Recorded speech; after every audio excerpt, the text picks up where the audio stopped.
of the God of abundance. To experience what? How many of us know what miracle is?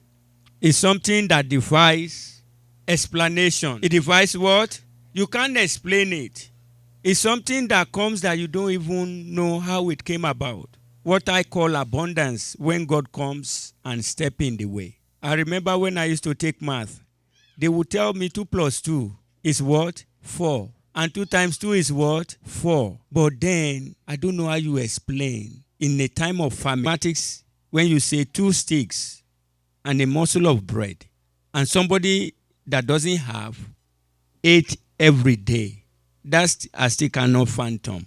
So this God I'm talking about, he has done it many times. He has done it many times. Over and over and over again. But see, a lot of us, we don't try to wait on God. And a lot of us are stingy. We are what? But if you want to be blessed, you need to give what you have. That is how God is going to bless you. The Lord said, bring what you have. And when you go before the Lord, don't go empty-handed. I'm going to go into the Bible and we will see. Some of us, we look at our pocket and say, this is all I have. But what we need is not dependent on what we have. It's not what? It's not dependent on what we have. I'm telling you. Because if you look at what you have, you wouldn't do anything. But the Lord said he wants to bless us so that we could be a blessing to others. And the Lord said, bless people with what you have and you will never run dry. You will never do what? So don't hoard. Hoard. Hoard. Don't be like the squirrel when the winter is coming. Take all the acorn and go and hoard it. And those acorn will finish. And it's still cold outside. And you see some of them come out. But the Lord said, what you have, give. And that is how he's going to release the abundance. It's a God that I know. I don't know about you. But in order for us to experience that miracle, I'm going to take us through the Bible. And I will go with our theme verse. Because our God is an Ephesians 3:20 God. Is what? Our God is Ephesians what? Who knows what Ephesians 3:20 is? He said, now unto him. Ephesians 3:20 what? Our God is Ephesians what? 3:20 God. You don't understand what I'm saying. If you understand what I'm saying, you will be jumping on your seat. How many of you just want to walk into your blessing? Things you don't work for, but is given to you. The house you did not build. This one you don't have to pay mortgage. You don't have to do what? No car note. When I'm saying our God is Ephesians 3:20 God. He said, now unto him that is what? To do what? Wait. One, exceed what? That's 1. 2. Above what? When you are talking about abundant life, I mean, you'll be sleeping and you'll be smelling the rose and the sausage rose will be smelling in your nose. Hey, before you wake up, you know the president of the United States, everybody is saying, sir, ma, what should we do for you? This is the God I'm talking about. He said, above all that we ask, see, don't ask for little thing. Because we're serving a God that has no limitation. We're serving a God that has what? No limitation. We're serving a God that has what? No limitation. The Lord said, take scarcity out of your mind. Take what? Scarcity. He said, he is God of abundant, more than enough. Wow. But our God says, whatever problem follow you here, it will not follow you back home. Amen.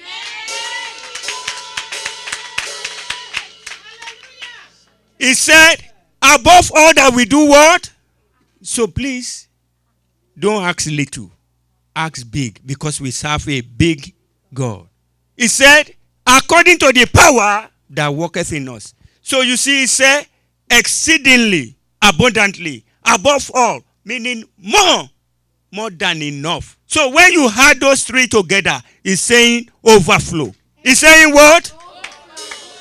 More than enough. When the recession was coming to America, that is when the Lord spoke to my house. He said, in this period, begin to speak abundant. Begin to speak overflow. During that time, if anybody is talking recession, I run away from them. No, I don't hate them, but I don't want them to contaminate me. Yes, you know you could be contaminated. The Lord gave you instruction. And then as they begin to come with their pity mind, you begin to, you too, this mind is, so this is what is going on in the country. Oh, don't you see? They just laid 2,000 people off. But what has your business got to do with 2,000 people that got laid off? Okay, they just let you, I just hired 5 employees. You understand me? God of abundance. So I was with one of my friends. He still was so pathetic. I'm like, okay. I said, but why don't you speak? I'm going to teach you to speak. He said, because I don't know. I'm not in his shoe. I said, I don't wear your shoe size. Yes. He said, I'm not in his shoe. Why will I be in his shoe? I'm wearing size 9. You're wearing size 13. How do we fit? So that means he's carrying something bigger than him. I said, but anyway, it doesn't matter what size of shoe you wear. I'm not in your shoe. But this is the word I heard. And the Lord said, I must speak overflow. I must speak abundant. That is what I am speaking to us tonight. The Lord wants to move us to another level. That is why the theme of this program says, God of abundance.